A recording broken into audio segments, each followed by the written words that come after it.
Bien, bueno, buenos días compañeros, buenos días doctor. El tema de hoy, pues ya, como dijeron, corresponde al tema de hepatitis viral.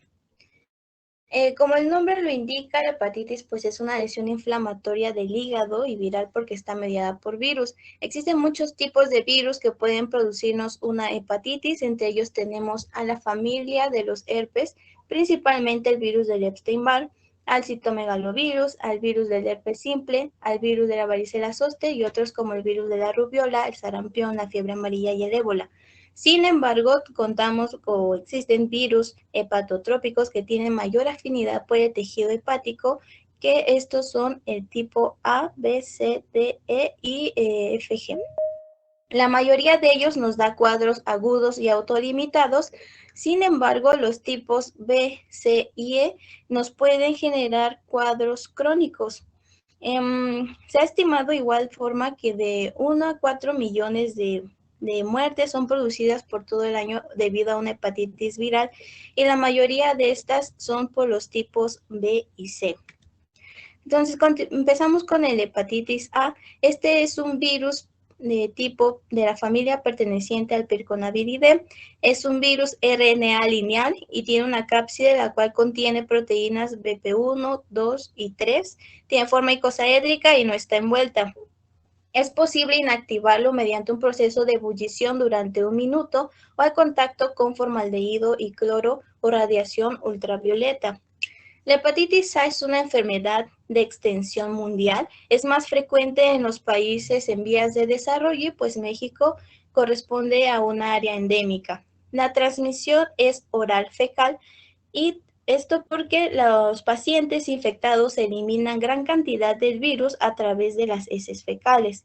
Se puede adquirir la infección mediante el consumo de agua y alimentos contaminados por el virus, especialmente este tipo de alimentos que son los mariscos y las ostras, ya que pues al estar filtrando grandes cantidades de agua, pues es más probable que se contaminen por el virus.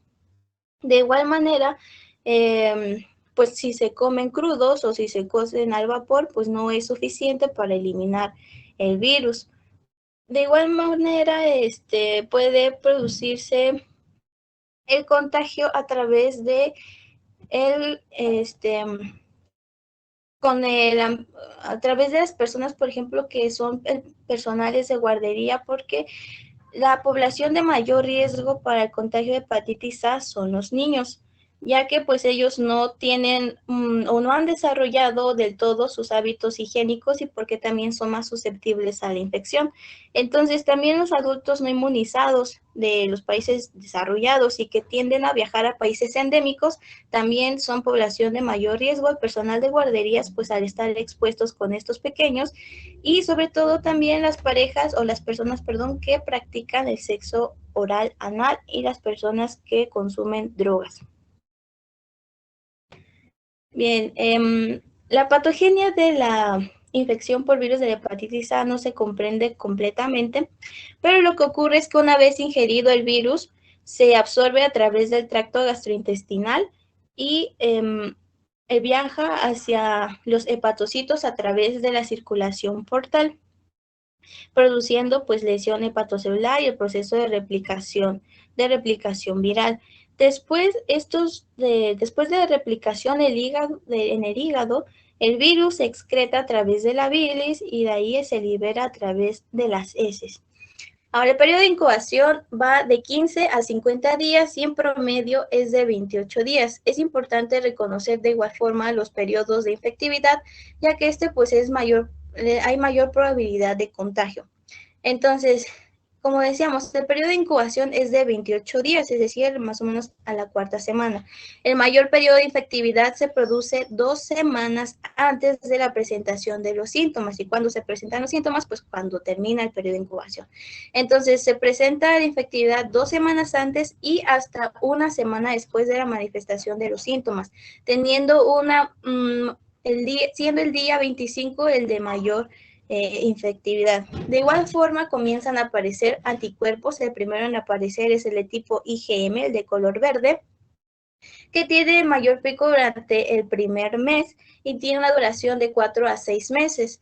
Posteriormente aparece el anticuerpo de tipo IgG, que pues persiste de manera indefinida y es el que nos va a proporcionar inmunidad de por vida y que nos va a indicar que el paciente ya estuvo en contacto con este virus.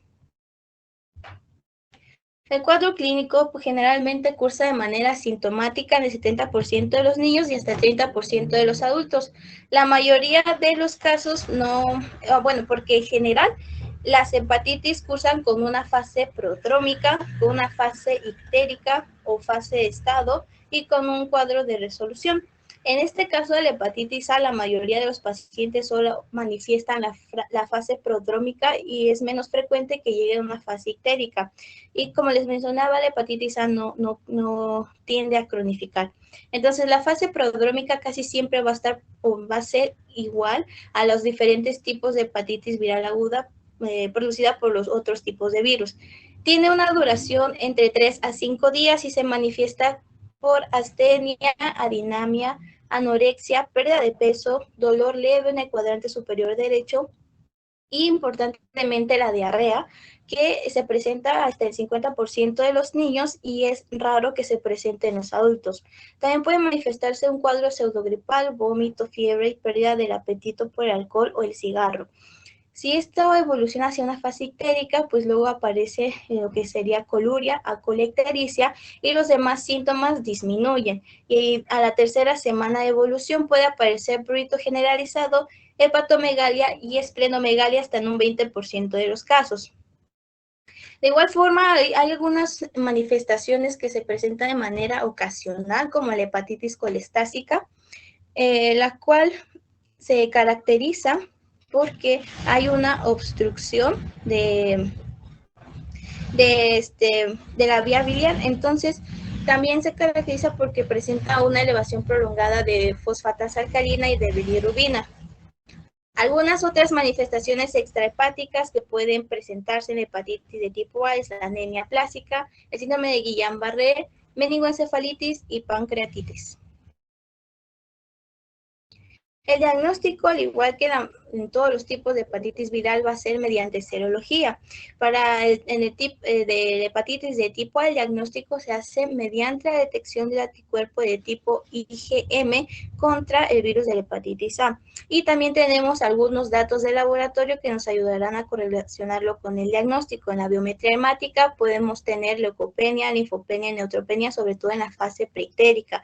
El tiempo de protrombina y los niveles de proteínas suelen estar normales. Las bilirrubinas pueden aumentar a expensas de la bilirrubina directa. Lo normal es que se encuentren en menos de 0.3 miligramos por decilitro, pero en los casos de esta hepatitis pueden estar entre 5 a 6 y en los casos de hepatitis colestásica pueden alcanzar niveles de hasta 25 miligramos. Las enzimas hepáticas pueden aumentar de 5 a 10 veces de lo normal.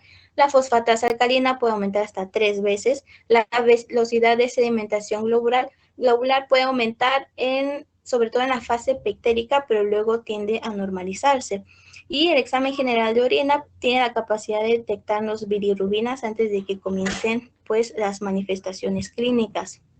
No hay un tratamiento específico para la hepatitis A, pero sí hay medidas generales como por ejemplo el reposo en cama, la abstinencia del alcohol incluso 6 meses después de la curación, aunque pues un poquito no afecta tanto, pero lo más recomendable es que no se consuma. En caso de que haya un insomnio importante, podemos utilizar hipnóticos como el fenobarbital, que son de eliminación rápida.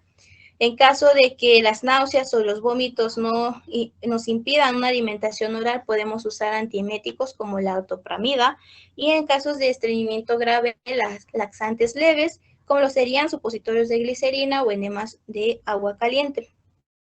La profilaxis pues es mantener medidas generales, sobre todo en la higiene pública mediante la cloración de las aguas y el tratamiento de los vertidos residuales. Tenemos también la inmunoprofilaxis, dos tipos, la pasiva y la activa. Generalmente la pasiva no suele utilizarse tanto, sino que más bien es la activa mediante vacunas y se dice que la protección de una vacuna de una sola dosis nos protege hasta en un 90% en los jóvenes y 77% en los adultos mayores de 40 años a los 15 días. De ahí que se recomiende una segunda dosis a los 6 y 12 meses después de la primera para tener una protección del 100%. La administración de esta vacuna es intramuscular en el deltoides y se recomienda en pacientes que viajen o trabajen en países endémicos, en varones homosexuales, quienes usan drogas intravenosas, en personas con hepatopatía crónica y aquellas con riesgo ocupacional, como los cuidadores de guarderías que ya mencionábamos. Ahora continuamos con hepatitis B. Lo importante de la hepatitis B es que este tiene la capacidad de producirnos un cuadro agudo y un cuadro crónico, y cada uno pues con características diferentes. Esta es producida por el virus de la hepatitis B, también conocido como partícula Dane. Se trata de un virus de tipo ADN que pertenece a la familia Heptaviridae. Tiene un diámetro de 42 nanómetros y tiene una doble recubierta y generalmente se caracteriza por ser un virus resistente. Entonces, en la envoltura externa tenemos una proteína, un antígeno muy importante que nos va a estar ayudando al diagnóstico mediante la serología. Este antígeno es el antígeno de superficie y tenemos de tipo largo, mediano y corto. De igual manera, la envoltura interna, o también conocido como core, contiene el ADN del virus y la enzima polimerasa. A este nivel se encuentran otros dos antígenos importantes, que son el antígeno core y el antígeno E. Los más importantes pues son los tres, el antígeno E y core y el de superficie, pero el que más se utiliza para ese diagnóstico, ya lo vamos a ver, es el de superficie, y el antígeno E. Según la OMS, nos menciona que 2 millones de personas, es decir, que corresponde al 5% de la población mundial, están infectadas por el virus de la hepatitis B y 350 millones de ellos son crónicos. Del 15 al 40% de los portadores pueden desarrollar complicaciones. Estas complicaciones son importantes y son la cirrosis, la insuficiencia hepática e incluso puede producir carcinoma hepatocelular. En el caso de México se ha estimado que 1.7 millones tienen la infección y 107,000 son portadores crónicos. No hay diferencia entre géneros, ambos es lo mismo. También tenemos la prevalencia de acuerdo a la serología por el antígeno de superficie, que nos dan caracterizaciones de zonas con alta prevalencia, intermedia y baja. En el caso de México estamos en una prevalencia baja a menos del 2%. El mecanismo de transmisión básicamente consiste en tres tipos: la transmisión percutánea, la transmisión perinatal y la transmisión sexual. La transmisión percutánea o parenteral pues suele ser a través de transfusiones sanguíneas o de derivados sanguíneos y por el contacto de material contaminado, por ejemplo, en aquellos que se realizan tatuajes, perforaciones o incluso acupuntura, donde los materiales pues suelen estar contaminados. La transmisión perinatal también es un mecanismo en donde pues el riesgo de que la madre transfiera la infección hacia su producto hay mayor riesgo cuando la madre se infecta estando en el tercer trimestre de embarazo durante el puerperio o que la madre tenga una hepatitis B crónica. Se dice que el riesgo de transmisión es del 90% cuando la madre tiene el antígeno E positivo, y el riesgo disminuye del 10 a 15% cuando la madre tiene el anticuerpo antígeno E positivo. La transmisión sexual es el mecanismo de transmisión más importante porque podría ser más frecuente entre los pacientes homosexuales o las prostitutas, incluso también en las parejas de las personas que están infectadas por este virus. La infección se puede transmitir entre individuos, ya sea a partir de individuos que tengan la infección aguda, ya sea sintomática o asintomática, o que sean portadores crónicos del virus. Ya les decía que las madres que son positivas a los antígenos de superficie o el antígeno E tienen un riesgo de contagiar el producto hasta en un 70%, pero ese riesgo disminuye si es que se llega a inmunizar al recién nacido. De ahí la importancia de estar de llevar el control prenatal de la madre para verificar que no esté infectada y en caso de que lo esté, pues tomar medidas adecuadas para prevenir la transmisión a su bebé. Como les mencionaba, tenemos que la hepatitis puede darnos un cuadro agudo y un cuadro crónico. Entonces, en cuanto a la hepatitis aguda, pues la infección aguda, el paso de una infección aguda hacia una infección crónica va a depender de la edad del paciente. De esta manera, tenemos que los neonatos son los que tienen un mayor riesgo hacia hacer una infección crónica de hasta el 90-95%. Los niños de 1 a 5 años está como dividido a la mitad, del 50 al 70 se quedan en una infección aguda y del 30 al 50 avanzan hacia una infección crónica. En los adultos es más frecuente que únicamente se limite a una infección aguda. Ahora, ya teniendo una infección aguda, la mayoría de ellos se recupera y tan solo menos del 2% pueden desarrollar una falla hepática fulminante que pues se manifiesta mediante alteraciones multisistémicas en donde hay un daño hepático pues muy rápidamente progresivo. Altera todos los parámetros clínicos y de laboratorio. En cuanto a la infección crónica, pues cuando ya está establecida la enfermedad como tal, poco a poco nos va a estar dañando, haciendo daño hepático progresivo que les mencionaba, puede complicarse por una cirrosis y esta a su vez puede producir una descompensación hepática conllevando a la muerte. O puede que nos genere un hepatocarcinoma que pues también puede dar lugar a la muerte. Ahora, la hepatitis B crónica pasa por distintas etapas y dependiendo del mecanismo de transmisión. Tenemos así que si el paciente se contagió por una transmisión perinatal, es decir, un bebecito o incluso los jóvenes, pasan primero por una fase conocida como fase inmunotolerante, en donde el virus se está replicando.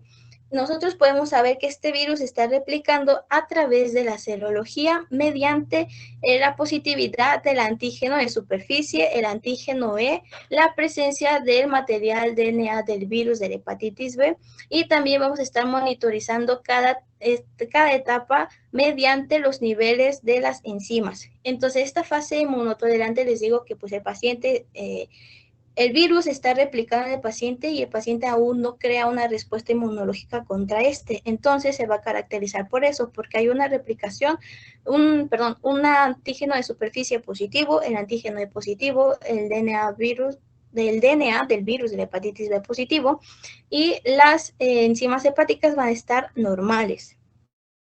Luego, sí, esta fase inmunotolerante puede producirse durante un tiempo de 10 a 20 años y posteriormente evolucionar, digamos, a una fase inmunoreactiva. Esta fase inmunoreactiva se caracteriza porque ya el sistema inmune comienza a detectar el virus y comienza a desencadenar una respuesta contra el virus o contra los hepatocitos infectados. Entonces, aquí por esta fase puede que llegue a los pacientes que se infectaron por una transmisión perinatal o los pacientes que se infectaron en la etapa adulta comienzan aquí. Entonces, en esta fase inmunoreactiva, ya les decía que el cuerpo trata de eliminar, bueno, el sistema inmune trata de eliminar los hepatocitos infectados y pues de ahí es también su nombre porque también se conoce como la fase de inmunoaclaramiento. Entonces aquí está positivo el antígeno de superficie, el antígeno E, el DNA del virus está presente y las enzimas hepáticas están elevadas. Esto quiere decir que las enzimas nos están dando a entender que ya comienza a haber un daño hepático. Tanto el virus está presente como el daño hepático y pues lo conocemos a través de estos parámetros. Luego, la fase no replicativa o también conocida como portador inactivo se caracteriza porque aquí el paciente ya desaparecen los síntomas y las manifestaciones clínicas del paciente, por eso es que se conoce como portador inactivo y se caracteriza porque hay una seroconversión, es decir, que el antígeno E del virus se convierte, se crea, mejor dicho, el anticuerpo contra el antígeno E. Y entonces va a estar presente el antígeno de superficie, pero el antígeno E ya no. El nivel del DNA va a estar bajo porque pues el sistema inmune ya está eliminando el virus y los niveles de las enzimas hepáticas tienden a normalizar. Ahora, de aquí, de esta fase puede que se complique, por decirlo de alguna manera, o que mejor dicho, que se genere una mutación en lo que sería el material genético del virus y producirnos o llevarnos a una fase que se conoce como fase de reactivación o hepatitis B crónica antígeno E negativo. Aquí digamos que esta etapa va a ser igual que esta, la diferencia es que aquí el antígeno E no va a estar presente porque precisamente esa mutación que se produjo nos inhibe la expresión de este antígeno, pero vemos también que hay daño hepático mediante la elevación de las enzimas y la presencia de los demás antígenos. O puede de igual manera que si el paciente pues llega a tratamiento y demás, puede evolucionar hacia una hepatitis B resuelta y aquí pues el antígeno de superficie va a estar negativo, así como los demás tipos de antígenos presentes los anticuerpos y lo que sería las enzimas se normalizan y el ADN está disminuido.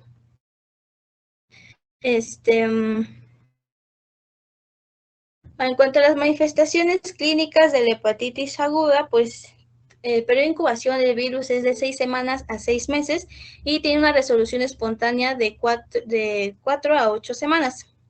Les decía que también se caracteriza por presentar una fase de prodromos del 10 a 20% mediante manifestaciones como la fiebre, la atralgia o artritis, mialgia, exantema cutáneo y puede durar de días hasta 2 o 4 semanas. También cansancio, malestar general. Ictericia puede presentarse en el 30% y durar de 2 a 3 semanas. En los casos en los que se desarrolla una hepatitis grave, vamos a saberlo porque va a haber una disminución rápida del tamaño del hígado y un aumento de la bilirrubina, así como también hipoglucemia y prolongación del tiempo de protrombina. Y en el caso de que surja una falla hepática por hepatitis B, que es raro, se presenta con una frecuencia de 0 a 1% y está favorecida por una coinfección o sobreinfección, que lo vamos a ver más adelante, del virus de la hepatitis D. Se caracteriza porque hay un deterioro rápido de la conciencia, coagulopatía, puede haber ascitis, edemas e insuficiencia renal, y la mortalidad de esta falla hepática es del 80% si no hay un trasplante hepático, bueno, si no es que se da el tratamiento con trasplante. Para la hepatitis crónica cursa generalmente de manera asintomática, pero puede haber la progresión de la enfermedad nos puede producir deterioro progresivo general, afectación renal, articular, cutáneo, vasculitis. Y les mencionaba que las complicaciones como la cirrosis se caracteriza clínicamente porque puede aparecer o empeorar la ictericia y puede haber hipertrofia de las parótidas, el nebus en araña en tórax, como lo vemos en la imagen, circulación colateral, ascitis, entre estas. Y para el carcinoma hepatocelular, pues los factores de riesgo que podrían aumentar la probabilidad de que evolucione hacia el carcinoma es el sexo masculino, pues ya que es más frecuente en hombres, la edad avanzada, los antecedentes familiares también de un carcinoma hepatocelular, el tabaquismo, el alcoholismo y la coinfección con el virus de la hepatitis C o la hepatitis D, así como también la presencia de antígeno E. El riesgo de que se genere un carcinoma hepatocelular en pacientes portadores asintomáticos es del 0.1%, en aquellos que tengan una hepatitis crónica del 1% y aquellos que tengan cirrosis pueden desarrollar cáncer del 3 al 10%. El tratamiento de es la resección quirúrgica o el trasplante.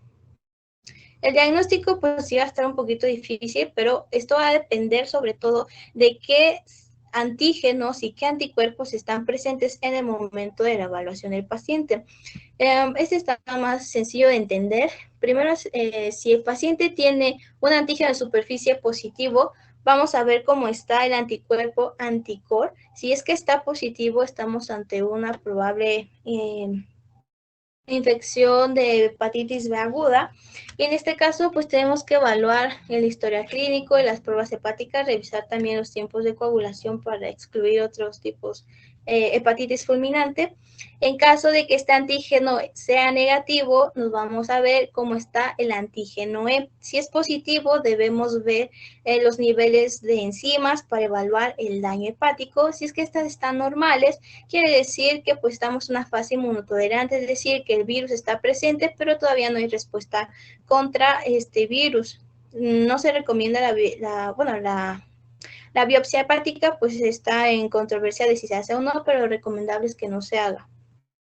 En el caso de que estén elevadas, pues entonces aquí estamos ante una fase inmunoreactiva y sí está indicada la biopsia hepática para valorar el estado de tejido hepático. Cuando estamos ante un antígeno negativo y examinamos las enzimas, en el caso de que estas estén normales, pues, se trataría de un portador inactivo. Se da el seguimiento con las mediciones del DNA viral. En caso de que las enzimas estén elevadas, podemos estar ante una hepatitis antígeno E negativa, pues este está negativo, pero hay daño hepático. Y aquí lo que sería es una biopsia, terapia y luego cuantificación de los niveles del DNA viral. Los objetivos de tratamiento pues es suprimir la carga viral, remitir a los valores normales los parámetros bioquímicos, mejorar el tejido hepático y prevenir las complicaciones. Una vez más, estas complicaciones son la cirrosis, el hepatocarcinoma y manifestaciones extrahepáticas.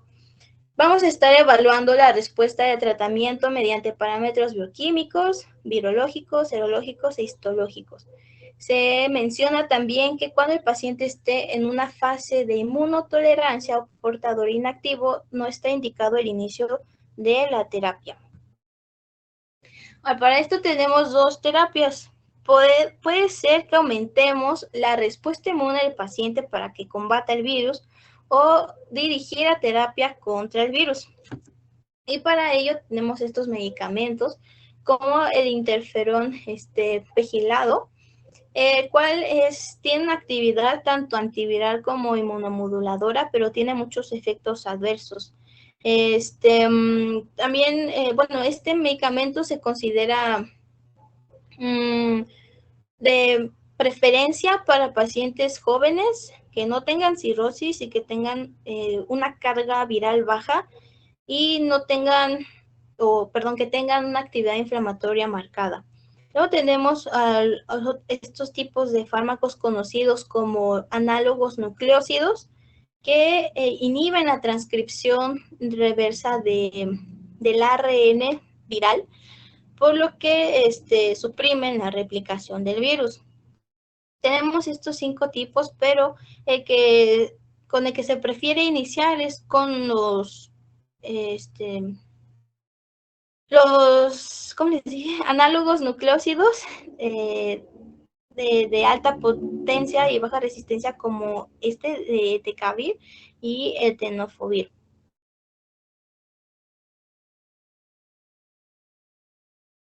Me faltaba decirles también que que el tratamiento a un año con este tipo de medicamentos pueden disminuir la carga viral hasta incluso ser indetectable en un 21 a 76% me parece, y pueden incluso llevar a una seroconversión del 12 a 22%. Y pues son tienen una buena efectividad. Para la prevención, pues tenemos a la vacuna, y de esta vacuna se puede producir mediante la purificación del antígeno de superficie a partir de plasma de pacientes portadores, o se puede hacer mediante técnicas recombinantes donde se produce el antígeno de superficie mediante levaduras. La inmunidad persiste por muchos años y en el esquema de vacunación nacional tenemos que la vacuna de hepatitis B se da en 3 dosis. La primera al nacer, la segunda a los 2 meses y la tercera a los 6 meses. Y se recomienda un refuerzo posterior en aquellos pacientes con alto riesgo de infección. Ahora pasamos a la hepatitis C. Hepatitis C está producido por el virus de la hepatitis C, que pertenece a la familia Flaviridae. Es un virus RNA lineal con una envoltura lipídica. Puede inactivarse mediante el contacto con solventes lipídicos por calentamiento, o por tratamiento con formol o exposición a luz ultravioleta, y posee una única estructura de gen que decía es de RNA con 9400 nucleótidos. La hepatitis C, de esto hay que recordar que es la principal causa de hepatitis post-transfusional.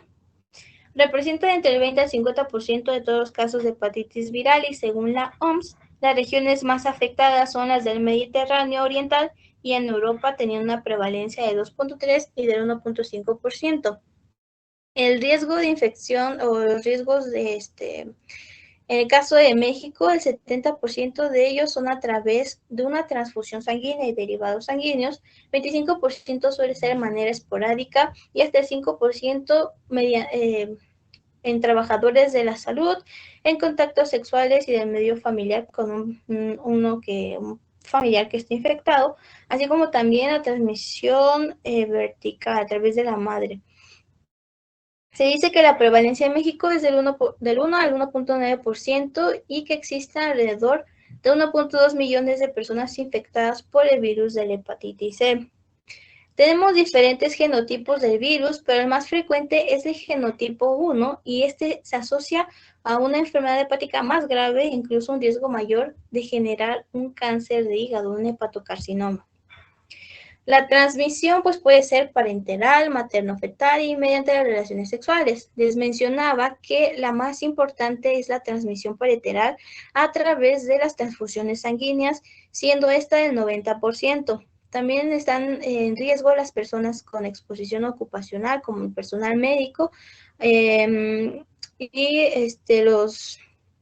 las personas que se drogan por vía intravenosa también representan mayor porcentaje de riesgo para infectarse con hepatitis C. La transmisión materno-fetal es un riesgo de menos del 5% y los factores que se asocian para que se lleve a cabo esta transmisión, pues es la carga viral de la madre y que ésta tenga una coinfección con el virus de la inmunodeficiencia humana. Las relaciones sexuales, pues se presenta la transmisión de menos del 13%, y no se transmite mediante la leche materna o alimentos o agua o por contacto ocasional. El periodo de incubación del virus de la hepatitis C es de 15 a 150 días, en promedio 50 días. Las manifestaciones clínicas.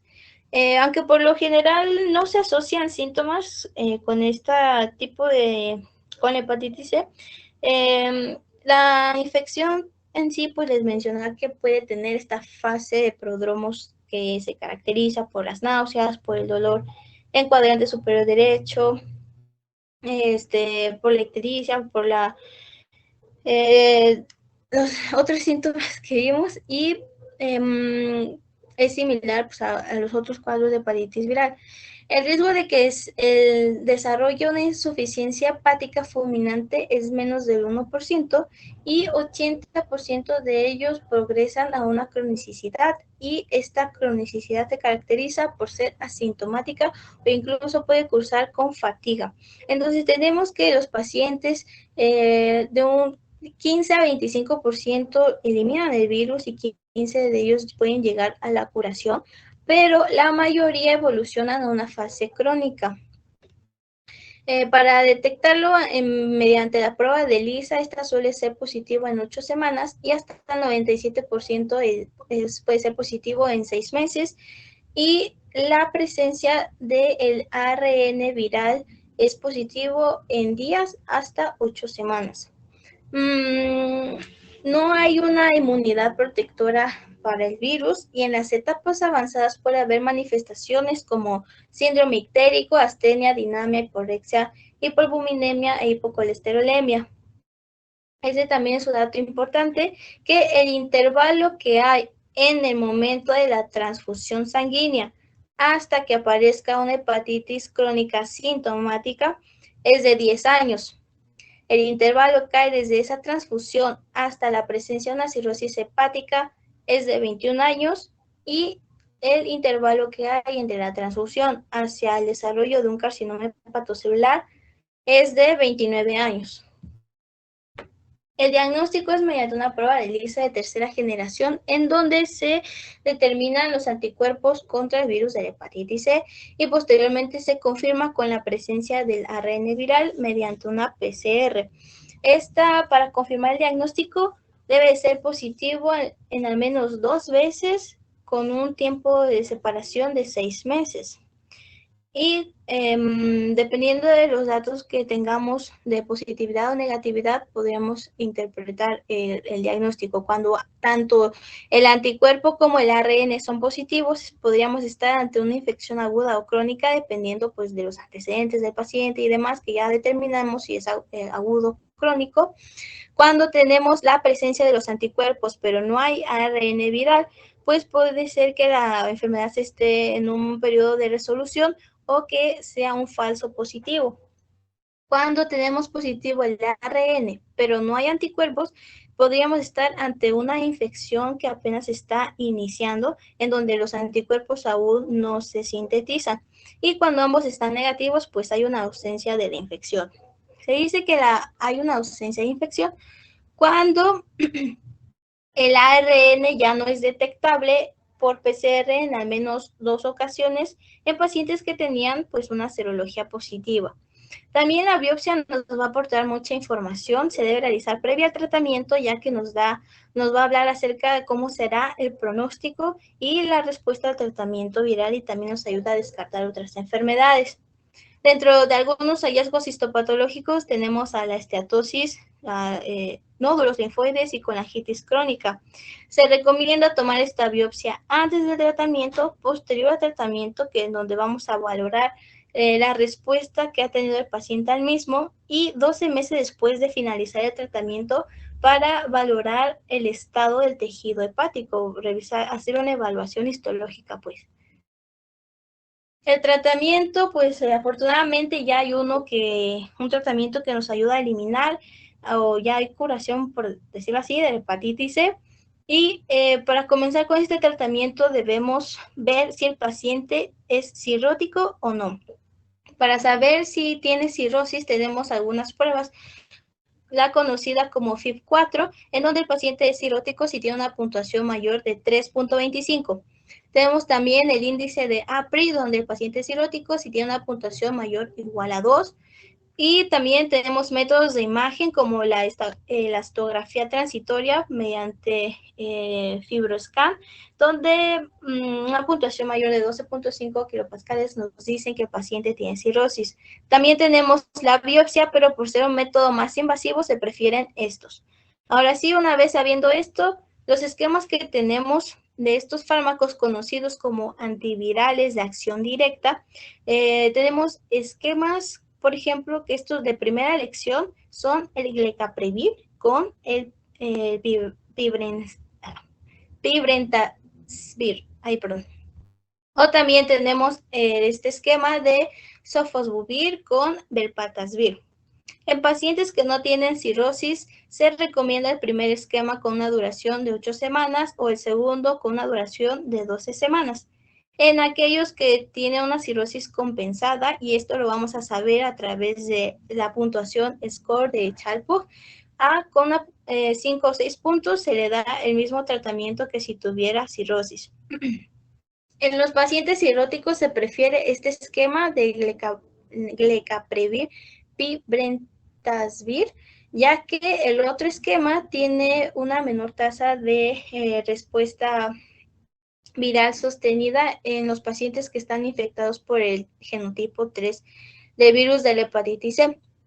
Ahora, cuando hay una falla de estos fármacos antivirales de acción directa, esa falla se define como que el ARN está detectable hasta 12 semanas después del tratamiento, pues tenemos otros esquemas que nos ayudan a solucionarlo. Por ejemplo, la combinación de Sofosbuvir con Velpatasvir y Voxilaprevir, o la combinación de Glecaprevir con Pibrentasvir o con Sofosbuvir y ribavirina.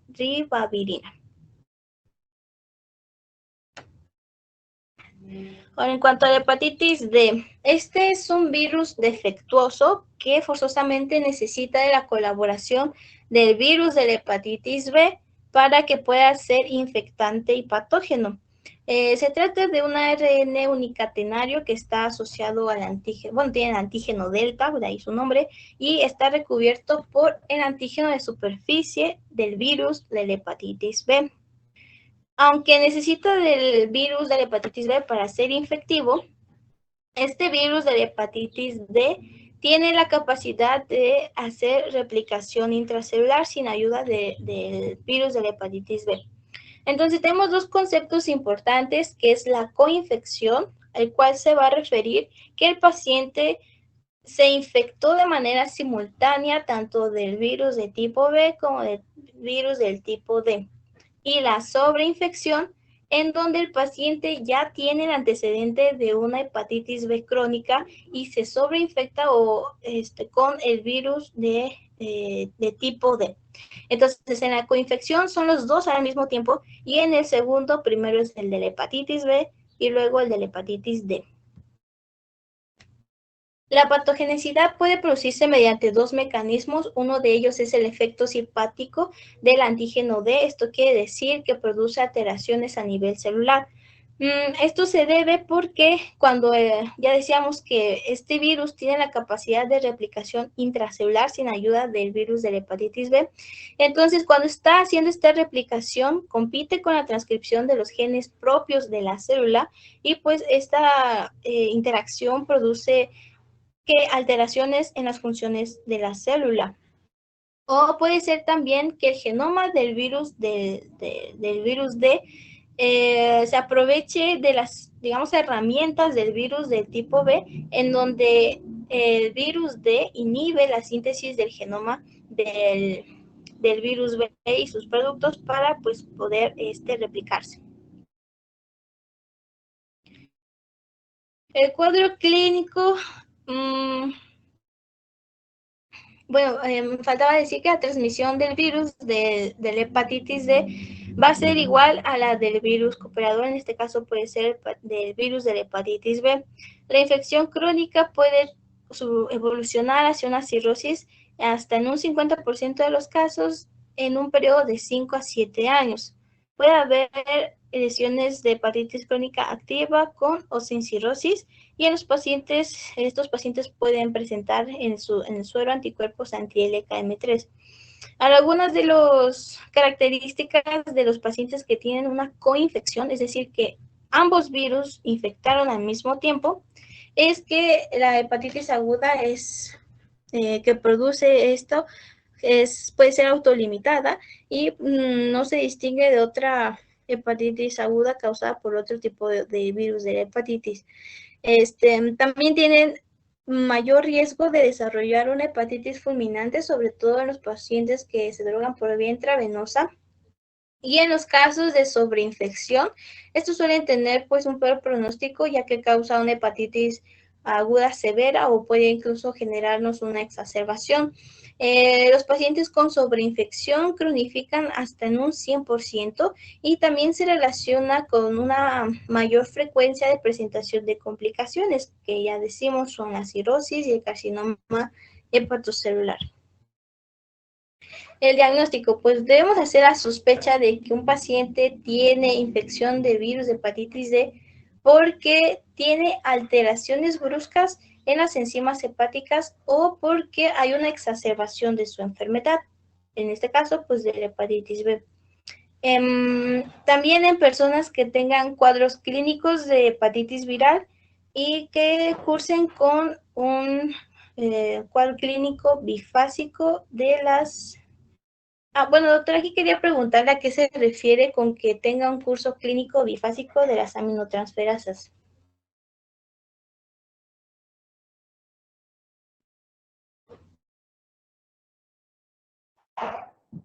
¿Escuchas? ¿Sí me escuchas? Sí, ya. Más o menos. Ya no lo escucho. Ya no.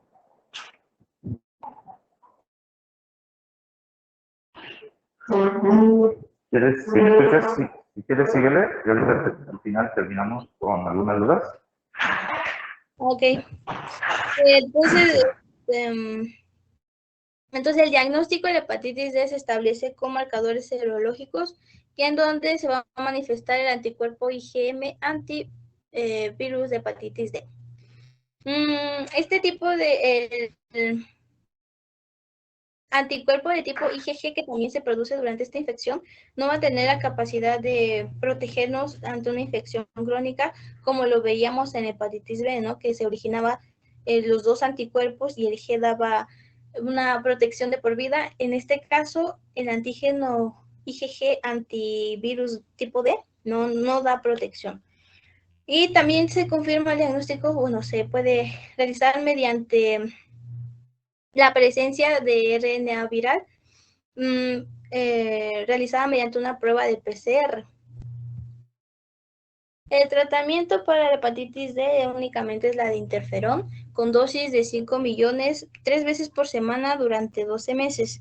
Y cuando se debe suspender este interferón cuando ya no haya antígeno de la hepatitis D en tejido hepático o cuando ya los antígenos de superficie de la hepatitis B sean negativos. Una vez que se erradica el virus D, se debe tratar el virus de la hepatitis B. Finalmente tenemos la hepatitis E, que este es un virus de tipo ARN que se parece mucho al virus de la hepatitis A, ya que este también se elimina a través de las heces y tiene un periodo de incubación de entre 5 y 6 semanas y también puede generar anticuerpos de tipo IgM, los cuales desaparecen en un periodo de semanas, y el anticuerpo de tipo IgG que persiste hasta 4 años. El mecanismo de transmisión de este también es de forma fecal oral y mediante la contaminación de agua, o también puede producirse de manera esporádica y es raro la transmisión de persona a persona, únicamente, pues ya decíamos, a través de comida contaminada o agua, y suele afectar sobre todo a pacientes jóvenes. El cuadro clínico pues se parece a los otros, tenemos la fase preictérica, donde hay malestar general, hiporexia, molestias abdominales, incluso hay hepatomegalia hasta en un 60% de los casos y suele tener una duración de 5 días, seguido de una aparición de coluria ictericia, que ya estaremos ante la fase ictérica. También puede aparecer prurito intenso, y la ictericia puede desaparecer en 5 semanas. También se puede manifestar o evolucionar hacia una hepatitis colestásica y la hepatitis fulminante puede presentarse hasta en 1 al 2% de los casos y este es importante porque en las mujeres embarazadas ese riesgo de que aparezca la hepatitis fulminante aumenta hasta en el 20% de las embarazadas que se infectan sobre todo en el tercer trimestre y tienen un alto índice de mortalidad. Afortunadamente, pues este tipo no evoluciona a la cronicidad. El diagnóstico igual es mediante la detección del suero del antígeno IgM, antivirus de hepatitis E y la detección del anticuerpo IgG antivirus hepatitis E, que nos indica que ya el paciente estuvo en contacto con este tipo de virus y este tipo de anticuerpo IgG también nos da una inmunidad permanente. Y el tratamiento pues es inespecífico de igual manera que el virus de la hepatitis A, pues mediante medidas generales. Bueno, eso ya sería todo. Perfecto, muy bien, Jacqueline. Mira, ¿me preguntabas algo de la bifásica o algo así? ¿Sí fue esa?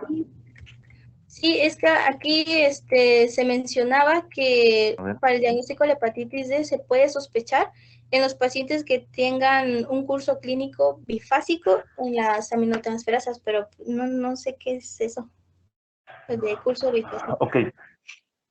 Mira, lo normal, bueno, para todos, lo normal es que las transaminasas se eleven durante el primer contacto y conforme va disminuyendo, va pasando el tiempo, va disminuyendo hasta llegar al nivel 0. A veces las transaminasas las encontramos tan elevadas como 1000, 1500 o más, ¿no? Pero lo normal es que vayan disminuyendo. Se le llama curso bifásico, multifásico, trifásico, el número de veces que se eleva por arriba de lo normal. Entonces, por ejemplo, un paciente, te escucho, Ah, sí, perdón, ya entendí. ¿sí? Es decir, no sé, en el día 1, tú le tomas enzimas, salen normales. En el día 2, le tomas más laboratorios o 3 y empiezan a subir. Cuando llega al pico máximo, esa es tu primera onda de elevación de transaminasas, ¿ok? Ujú.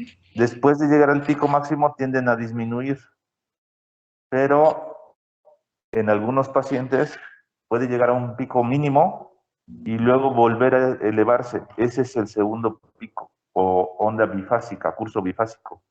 E incluso hay unos pacientes que suben, otra vez vuelven a disminuir y después de un tiempo otra vez vuelve a subir. Entonces hay cursos multifásicos, ¿vale? Pero se refiere a eso, a los laboratorios en cuánto elevan y cuánto disminuyen en el proceso de la enfermedad. Ah, ¿Vale, ok. Jacqueline? Sí, gracias, doctor. Vale. No, muy bien. Es un tema un poco difícil porque es mucha información, mucha información, pero sobre todo deben de enfocarse mucho en los cuadritos que su compañera les hizo favor de hacer, sobre todo para ver cuándo es una infección activa y cuándo es portador asintomático. Ajá.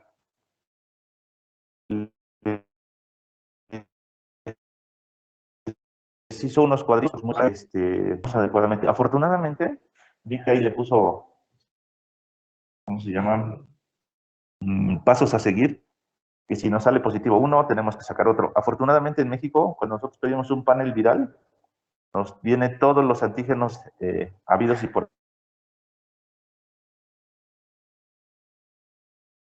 haber de ambas. A veces está muy bien. Entonces ya no tenemos que estar ahí calculando cuál es el que sigue. ¿Vale? Pero muy bien, si le pudieras pasar tu trabajo a tus demás compañeros, es de mucha utilidad. Sí, Vale. doctor, los paso. Eso, perfecto. Muy bien, es una excelente plática. La verdad es que pocas veces los felicito, pero esta en específico sí estuvo muy bien estructurada, sobre todo porque te digo que es un poquito compleja en cuanto a tanta información que tenemos de esta enfermedad. Pero muy bien, Jacqueline. ¿Vale? Igual.